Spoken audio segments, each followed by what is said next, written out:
March 24th, 2015. A beautiful, clear day over the French Alps. Germanwings Flight 9525 was on a routine trip from Barcelona to Dusseldorf. On board were 144 passengers, school children returning from an exchange trip, families, business travelers. In the cockpit, the conversation between Captain Patrick Sondenheimer and his young co-pilot, Andreas Lubitz, was relaxed and normal. Everything was perfect. Mid-flight, the captain left the cockpit, likely to use the restroom. He told his co-pilot, "You have control." These would be his last words recorded. The moment the cockpit door clicked shut, Andreas Lubitz locked it from the inside.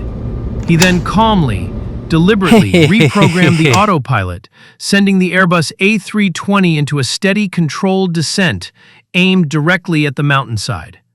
On the outside, the captain realized he was locked out. The cockpit voice recorder captured the chilling sounds that followed. First, a gentle knocking, then frantic pounding, then the sound of a metal object, likely a crowbar or an axe from the emergency kit, smashing against the reinforced door. All the while, the recorder picked up only one sound from inside: the calm, steady breathing of Andreas Lubitz as he listened to the chaos. For those 8 agonizing minutes, the passengers were completely unaware. The descent was so smooth and controlled that no one felt anything was amiss. It was only when the snow-covered peaks were no longer distant, but seemed to be rushing towards the windows, that worried whispers began to spread. Confusion quickly turned to fear as the flight attendants, trying to maintain a calm facade, also found themselves unable to access the cockpit. And then, in the final seconds, the silence was shattered. The plane's proximity alarms screamed frantic warnings throughout the cabin. Panic erupted. Screams filled the air as people reached for their loved ones, seeking comfort in their final moments before the right wing clipped the mountainside. The plane disintegrated on impact, leading to the tragic loss of all 150 souls on board. The horrifying truth was revealed later. Andreas Lubitz had a history of severe depression and had hidden his illness from the airline. This was not an accident, but a deliberate act, orchestrated in silence.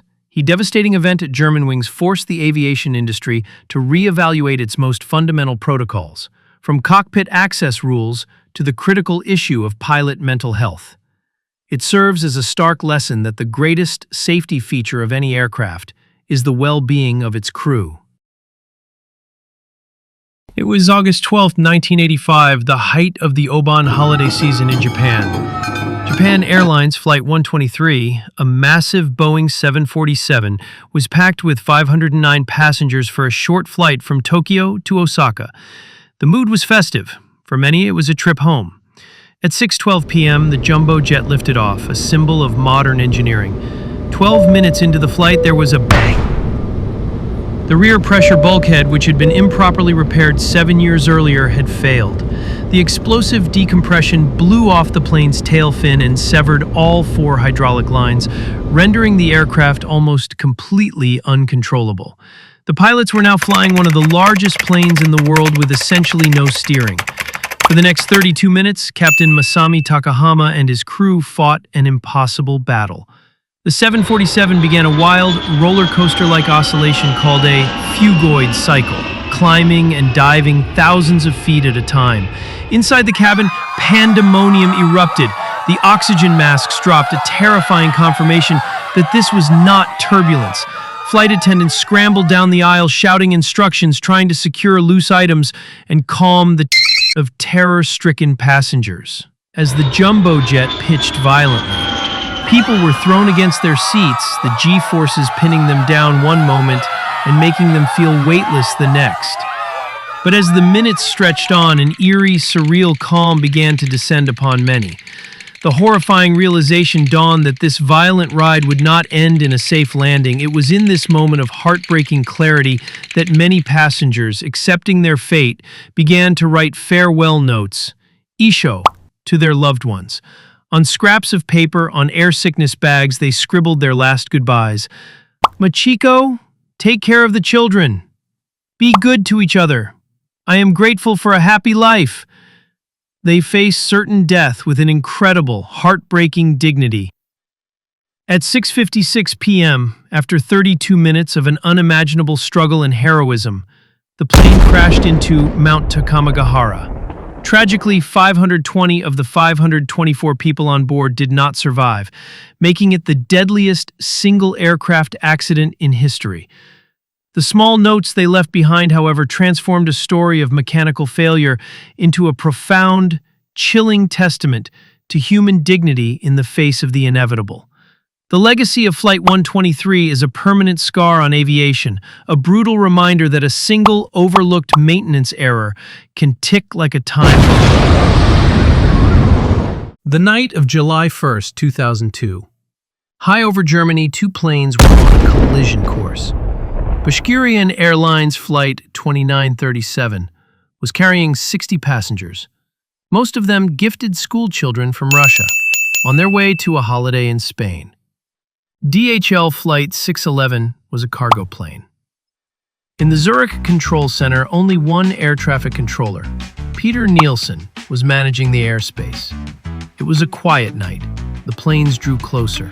Both aircraft had a traffic collision avoidance system, TCAS, which suddenly blared. Descend, descend for the DHL plane, and climb, climb for the Russian plane.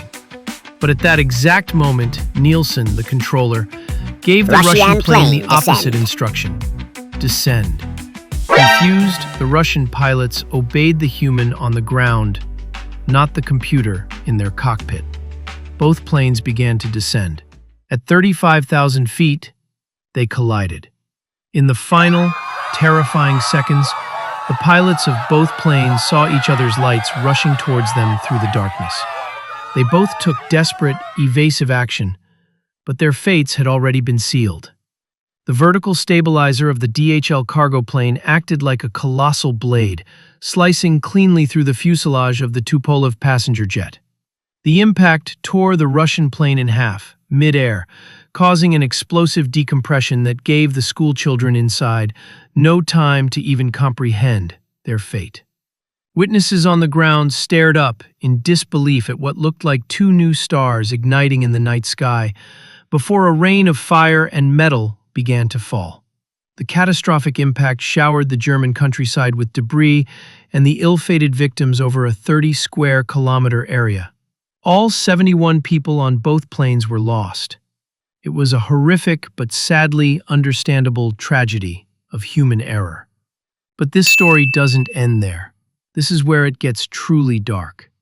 On board the Russian flight was the wife and two children of an architect named Vitaly Kaloyev. He was among the first family members at the crash site, and in the horrifying search that followed, he himself found his daughter amidst the wreckage. Consumed by a grief that twisted into a cold, methodical obsession, Kaloyev dedicated his life to one thing: finding the man he blamed. While the airline offered a settlement, Kaloyev refused it. Money was meaningless. He wanted accountability. He hired a private investigator in Switzerland, who eventually provided him with a name and an address. 478 days later, on a quiet suburban street, he found Peter Nielsen's home, where the controller was living a peaceful life with his own family. When Nielsen answered the door, Kaloyev calmly held out photographs of his children before their final flight. He wasn't shouting, he just wanted the man to see the faces he had lost. Nielsen, startled and defensive, reportedly knocked the photos from his hand. For Kaloyev, this final act of dismissal was the spark that ignited 478 days of anguish. He lost control and sent Nielsen to the other side to meet his family. The story of Überlingen teaches us that the fallout from a single error can create waves of devastation for years to come.